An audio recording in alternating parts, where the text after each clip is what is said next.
Please এই ভিডিওটি share করে দিন। ইউনূস সরকারের পরিণাম শেখ হাসিনার চেয়ে ভিন্ন কিছু হবে না। খবরদার, হুঁশিয়ার করে দিয়ে বলতে চাই, ইসলামের বিপক্ষে অবস্থান নিলে বাংলাদেশের ক্ষমতার মসনদে একদিনও টিকতে পারবেন না আপনারা।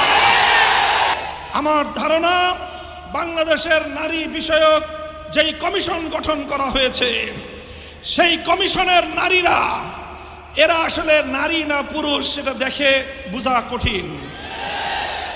এই জাতীয় না নারী না পুরুষ, তৃতীয় এক প্রজাতির লোকজন দিয়ে আপনারা যেভাবে বিতর্কিত নারী অধিকার সংস্কার বাস্তবায়নের সুপারিশ করেছে, এটা বাংলাদেশের আপামর তৌহিদি নারী জনতার প্রতি একটি চরম অবমাননাকর প্রস্তাবনা হয়েছে। আমরা এই বিতর্কিত কমিশন বাতিল করে তাদের প্রস্তাবকে ডাস্টবিনে ছুঁড়ে ফেলবার প্লিজ এই ভিডিওটি শেয়ার করে দিন।